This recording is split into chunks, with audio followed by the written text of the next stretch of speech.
সমস্ত দুর্গণকে ডাকুন চিত্রগুপ্ত, তারা যেন একে একে হিমালয়ে দিবাত্তা নিয়ে আসে। ঠিক আছে মহারাজ, তাই হবে। ওরে ওরে দুর্গণ, তোমরা একে একে হিমালয়ে দিবাত্তা নিয়ে এসো।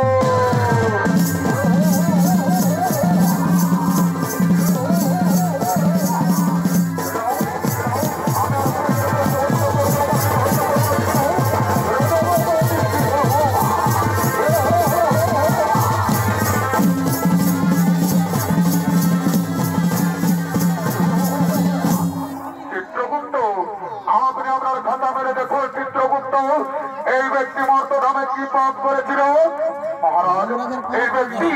এই ব্যক্তি দিন প্রতিদিন নিরহ পশু পাখিদের হত্যা করে বাজারে বিক্রি করে তাড়ি মারে আর নিজেদের জীবিকা নির্বাহ করে মহারাজ।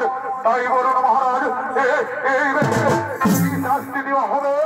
ওরে ওরে দুর্গণ, এই ব্যক্তিকে উলঙ্গ করে উল্টো দিক দিয়ে আঘাত করা হয়।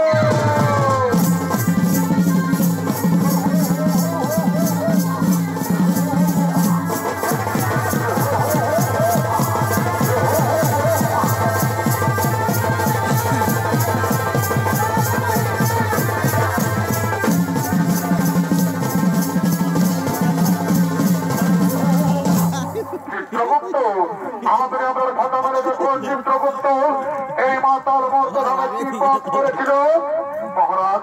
এই মাতাল প্রতিদিন মদ্যপান করে বাড়িতে যেত মহারাজ। নিজের মা বাবা, নিজের স্ত্রী সন্তান, নিজের পরিবারের কাউকে দেখতো না। তাই বলুন মহারাজ, এই মাতালকে কি শাস্তি দেওয়া হবে? ওরে ওরে দুধবার, এই মাতালকে 70 জনম ধরে ঘাত করা হয়।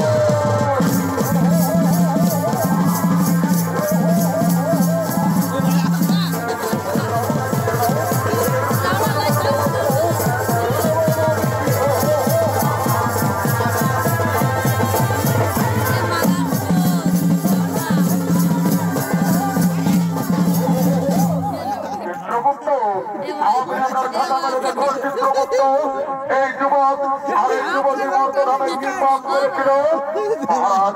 এই যুবক নিজের মা বাবাকে চিনতে পারেনি মহারাজ। নিজের মা বাবাকে ঘাতে দেয়নি, নিজের মা বাবাকে ঘাত করে তাড়িয়ে দিয়েছিল আর নিজে বিরহ বেদনায় গলায় দড়ি দিয়ে আত্মহত্যা করে মহাপাপ করেছিল। আর এই যুবতী কি পাপ করেছিল চিত্রগুপ্ত মহারাজ? এই যুবতী নিজের স্বামী সন্তানকে ছেড়ে পরপুরুষের সঙ্গে করেছিল। মহারাজ, আমি যে কত শাশুড়ি তাকেও খাতে দেয়নি। তাই বলে মহারাজ, এরা দুজনকে কি শাস্তি দেওয়া হবে? ওরে ওরে দুর্বার, এই যুবককে জ্বলন্ত আগুনে আর এই যুবতীকে গরম তেলে নিক্ষেপ করা হয়।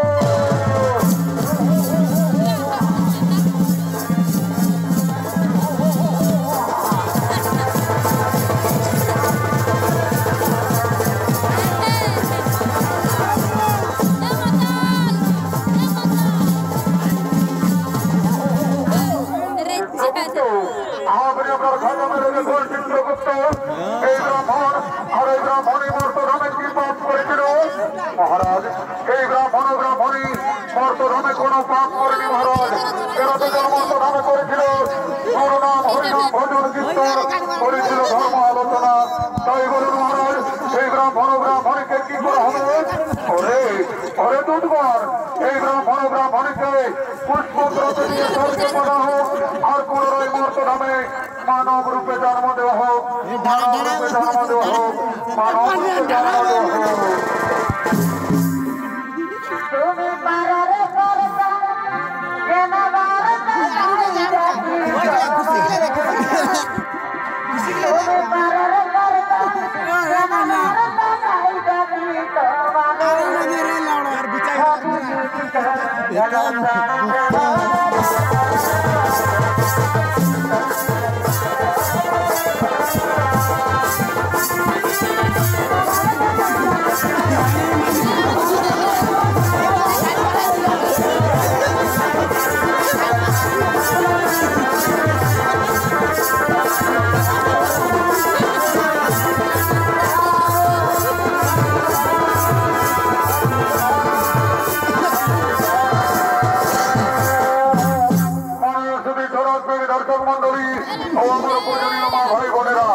বাপ নিজের বাক্য ছাড়ে না, তাই পৃথিবীতে যেমন কর্ম তেমন ফল, তাই সমাপ্ত হলো।